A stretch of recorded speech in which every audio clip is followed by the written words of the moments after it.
ಜೊತೆಗೆ B A degree ಅನ್ನೋರು Karnataka university ಧಾರವಾಡದಿಂದ ಮುಗಿಸಿದ್ದಾರೆ.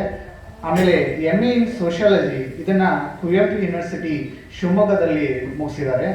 ಅದಾದ್ಮೇಲೆ ಅವರು ಸಿದ್ಧ ಸಮಾಧಿ ಯೋಗ ಶಿಕ್ಷಕರಾಗಿ ಸುಮಾರು 21 ವರ್ಷಗಳ ಕಾಲ ನಿರಂತರವಾಗಿ ಕರ್ನಾಟಕದಾದ್ಯಂತ ಬೇರೆ ಬೇರೆ ಜಿಲ್ಲೆಗಳಲ್ಲಿ ಸಿದ್ಧ ಸಮಾಧಿ ಯೋಗ ಶಿಬಿರಗಳನ್ನು ಅವರು ಮಾಡ್ತಾ ಬಂದಿದ್ದಾರೆ. ಇದರ ಜೊತೆಗೆ ಈ ಸಿದ್ಧ ಸಮಾಧಿ ಯೋಗದಲ್ಲಿ ಈ ಮಕ್ಕಳಿಗಾಗೇ ಇರುವಂಥ ಸಿದ್ಧ ಸಮಾಧಿ ಯೋಗ, ಆಮೇಲೆ ಯುವಕರಿಗಾಗೇ ಇರುವಂಥ ಸಿದ್ಧ ಸಮಾಧಿ ಯೋಗ, ಆಮೇಲೆ ಈ ಇನ್ಫ್ಯಾಂಟ್ ಯೋಗ ಕ್ಲಾಸ್ ಅಂತ ಹೇಳಿ ಇರುತ್ತೆ. ಅಂತಂದ್ರೆ ಗರ್ಭ ಸಂಸ್ಕಾರ ಅಂತ ಹೇಳಿ ನೀವು ಕೇಳಿರ್ಬೋದು. ಇತ್ತೀಚೆಗೆ ಒಂದು ಬಹಳ ಇವೆಲ್ಲ ಏನಂತಂದ್ರೆ ನಮ್ಮ ಭಾರತದ ಪ್ರಾಚೀನ ವಿದ್ಯೆಗಳು, ಆದರೆ ಇತ್ತೀಚೆಗೆ ಟ್ರೆಂಡ್ ಆಗ್ತಾ ಇದೆ, ಬೆಳಕಿಗೆ ಬರ್ತಾ ಇದೆ. ಸೊ ಆ ಒಂದು ಕ್ಲಾಸಸ್ಗಳಿರ್ಬೋದು. ಆಮೇಲೆ ಅದರ ಜೊತೆಗೆ ಈ ದಿವ್ಯ ಜ್ಞಾನ ಅಂದರೆ ಡಿವೈನ್ ವಿಷನ್ ಅನ್ನುವಂಥದ್ದು, usually third eye activation program ಅಂತ ಹೇಳಿ ಕರಿತೀವಿ, ಅಥವಾ ಮಿಡ್ ಬ್ರೈನ್ ಆಕ್ಟಿವೇಶನ್ ಪ್ರೋಗ್ರಾಮ್ ಅಂತ ಕರಿತೀವಿ. ಆಮೇಲೆ ಗಾಂಧಾರಿ ವಿದ್ಯೆ ಅಂತ ಹೇಳಿ ಕರಿತೀವಿ. ನೀವು ಈ ಫೇಸ್ಬುಕ್ಕು, ಇನ್ಸ್ಟಾಗ್ರಾಮು ಇದರಲ್ಲೆಲ್ಲ ಇದ್ರ ಬಗ್ಗೆ ಆ್ಯಡ್ಗಳು ಬರ್ತಾ ಇರುತ್ತೆ, ನೀವೆಲ್ಲ ಅಬ್ಸರ್ವ್ ಮಾಡಿರ್ಬೋದು. ಈ ಒಂದು ತರಬೇತಿಯನ್ನು ಸುಮಾರು ಒಂದು 5-6 ವರ್ಷಗಳಿಂದ ಇವರು ಈ ಒಂದು ತರಬೇತಿಯನ್ನು ಮಕ್ಕಳಿಗೆ ಕರ್ನಾಟಕದಾದ್ಯಂತ ಬೇರೆ ಬೇರೆ ಜಿಲ್ಲೆಗಳಲ್ಲಿ ಅವರು ಕ್ಲಾಸ್ಗಳನ್ನು ಮಾಡ್ತಾ ಬರ್ತಾ ಇದ್ದಾರೆ.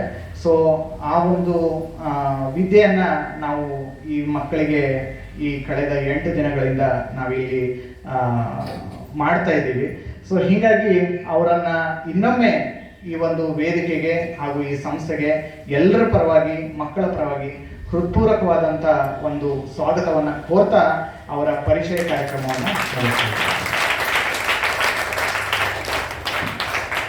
ಮುಂದಿನ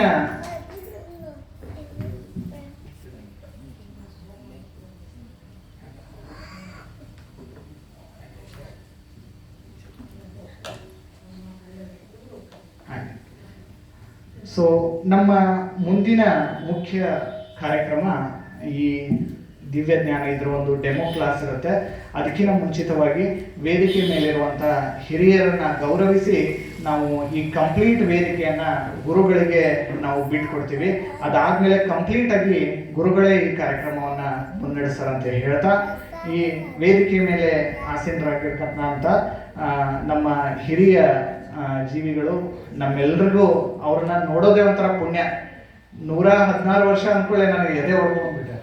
ಯಾಕಂದ್ರೆ ನಮ್ಮ ನಡುವ ಅಂತ ಅಪರೂಪದ ಜೀವಗಳು ಇನ್ಮೇಲೆ ನಾವು ನೋಡೋಕೆ ಸಾಧ್ಯ ಆಗ್ತೈತಿಲ್ಲ ಗೊತ್ತಿಲ್ಲ. ಹೀಗಾಗಿ ನಮ್ಮ ನಡುವೆ ಇದ್ದಾರೆ. ಅವ್ರನ್ನೆಲ್ಲ ನಾವೆಲ್ಲರೂ ಸೇರಿ ಅವ್ರನ್ನ ಒಂದು ಗೌರವಿಸೋದು ನಮ್ಮ ಕರ್ತವ್ಯ. ಹೀಗಾಗಿ ನಮ್ಮ ಈ ಒಂದು ವೇದಿಕೆ ಪರವಾಗಿ ಹಾಗೂ ಸ್ವಾಮಿ ವಿವೇಕಾನಂದ ಕೋಚಿಂಗ್ ಸೆಂಟರ್ ಪರವಾಗಿ ಅವರನ್ನು ಗೌರವಿಸಬೇಕಂತ ಹೇಳಿ ನಾನು ಕೇಳ್ಕೊತೇನೆ.